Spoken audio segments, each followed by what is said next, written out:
तृणमूल कांग्रेस में बगावत के बाद अब पश्चिम बंगाल की राजनीति एक ऐसे मोड़ पर खड़ी है जहां दांव पर सिर्फ सत्ता नहीं बल्कि पार्टी की पहचान भी लगी हुई है। जिस पार्टी को ममता बनर्जी ने अपने दम पर खड़ा किया, जिसे राष्ट्रीय राजनीति में एक बड़ी ताकत बनाया, आज उसी पार्टी के भीतर ऐसी टूट दिखाई दे रही है जिसने कई बड़े सवाल खड़े कर दिए हैं।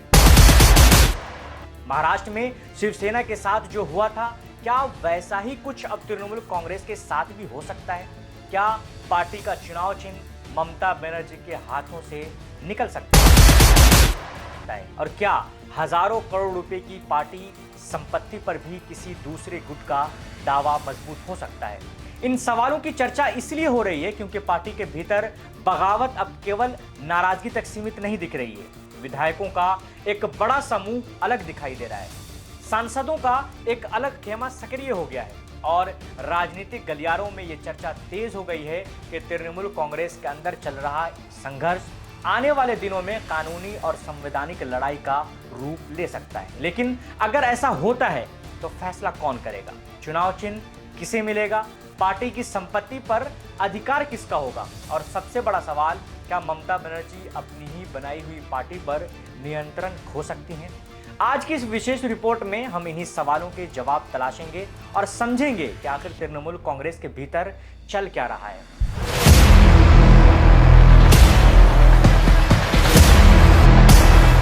तो मेरा नाम है कामरान सैफ और आप देख रहे हैं इनकलाब हिंदी।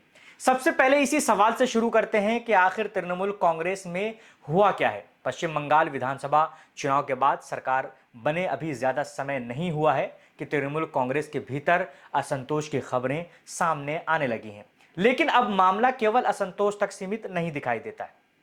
रिपोर्ट्स के मुताबिक पार्टी के 80 विधायकों में से करीब 60 विधायक बागी खेमे के साथ बताए जा रहे हैं। यानी विधानसभा में तृणमूल कांग्रेस की ताकत का बड़ा हिस्सा अब ममता बनर्जी के साथ नहीं दिख रहा है। लेकिन कहानी यही खत्म नहीं होती है। लोकसभा में भी पार्टी को झटका लगा है और जबरदस्त झटका लगा है। टीएमसी सांसद काकोली घोष दस्तीदार ने दावा किया है कि उनके साथ करीब 20 सांसद हैं। उन्होंने लोकसभा अध्यक्ष से मांग की है कि उनके समूह को संसद में अलग बैठने की अनुमति दी जाए। यानी यह केवल नाराजगी नहीं बल्कि अलग राजनीतिक पहचान की मांग जैसा मामला बनता साफ दिखाई दे रहा है। इसी बीच तृणमूल कांग्रेस की वरिष्ठ नेता और राज्यसभा सांसद सुष्मिता देव ने भी इस्तीफा दे दिया है। इन घटनाओं ने पश्चिम बंगाल की राजनीति में हलचल बढ़ा दी है।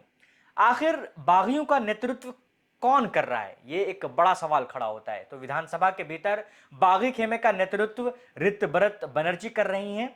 बताया जा रहा है कि विपक्ष का नेता बनाए जाने के समर्थन में 60 विधायकों ने हस्ताक्षर किए हैं। दूसरी तरफ दिल्ली में सांसदों का एक अलग गुट सक्रिय दिखाई दे रहा है। इस गुट ने केंद्रीय मंत्री भूपेंद्र यादव से मुलाकात की है। दिलचस्प बात यह है कि इस बैठक में पश्चिम बंगाल के मुख्यमंत्री शुभेंदु अधिकारी भी मौजूद थे। याद रखिए कि शुभेंदु अधिकारी कभी ममता बनर्जी के सबसे करीबी नेताओं में गिने जाते थे, लेकिन बाद में उन्होंने टीएमसी छोड़कर बीजेपी का दामन थाम लिया था। आज वही शुभेंदु अधिकारी ममता बनर्जी के सबसे बड़े राजनीतिक विरोधियों में शामिल हैं और पश्चिम बंगाल के सीएम भी हैं।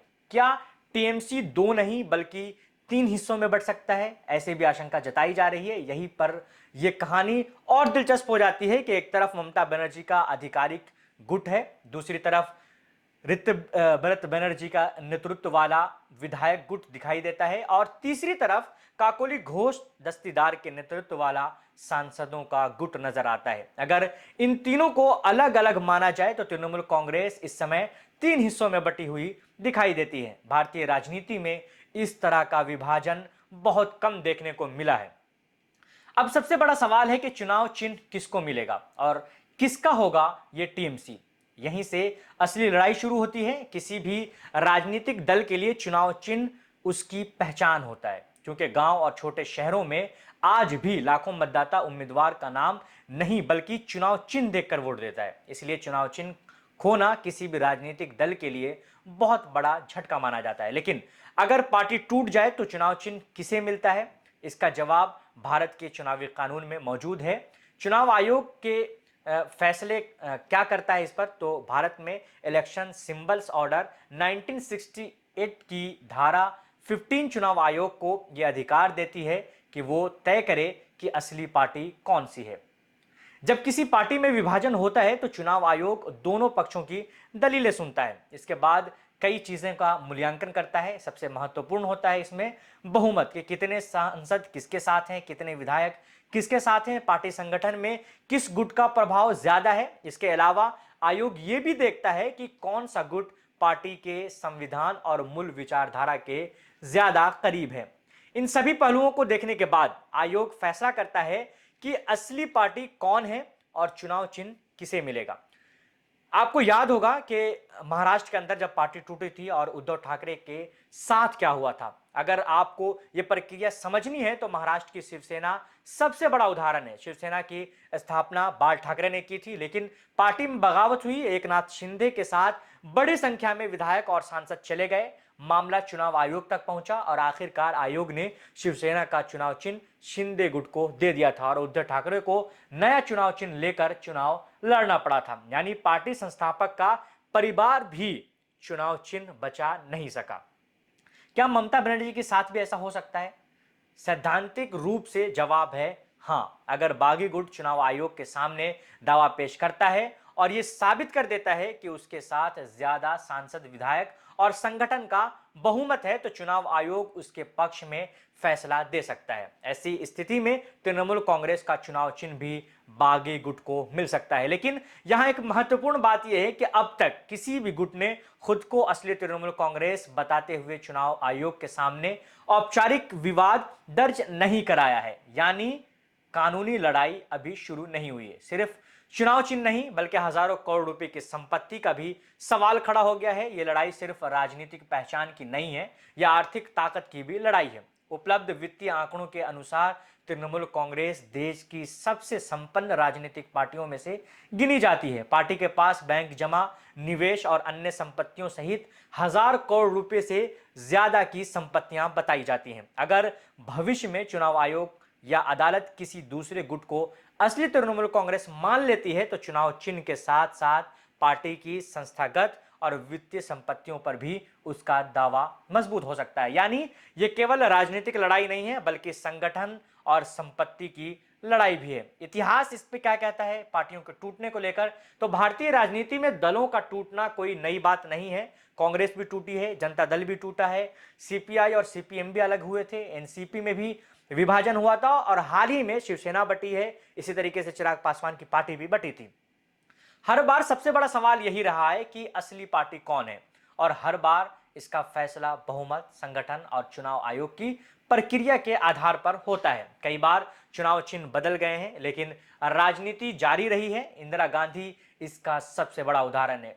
उन्हें कांग्रेस से बाहर निकाला गया था, उन्होंने नया गुट बनाया, नए चुनाव चिन्ह के साथ चुनाव लड़ा और भारी बहुमत भी हासिल किया था। तो क्या ममता बनर्जी तृणमूल कांग्रेस और उसके चुनाव चिन्ह पर नियंत्रण खो सकती है? इसका जवाब फिलहाल सीधा नहीं है क्योंकि अभी तक मामला चुनाव आयोग तक नहीं पहुंचा है। लेकिन अगर बागी गुट एकजुट होकर आयोग के सामने दावा पेश करता है और बहुमत साबित कर देता है तो फिर पश्चिम बंगाल की जो राजनीति में बड़ा उलटफेर देखने को मिल सकता है। हालांकि अगर बागी गुट आपस में ही बटे रहते हैं तो ममता बनर्जी की स्थिति मजबूत भी हो सकती है। फिलहाल इतना जरूर है कि तृणमूल कांग्रेस के भीतर शुरू हुई ये लड़ाई केवल बंगाल की राजनीति तक सीमित नहीं है बल्कि ये उस सवाल की लड़ाई है कि जो भारतीय राजनीति में बार बार उठता है, क्या पार्टी नेता से बड़ी होती है या नेता पार्टी से बड़ा होता है? आने वाले दिनों में पश्चिम बंगाल की राजनीति शायद इस सवाल का जवाब दे दे।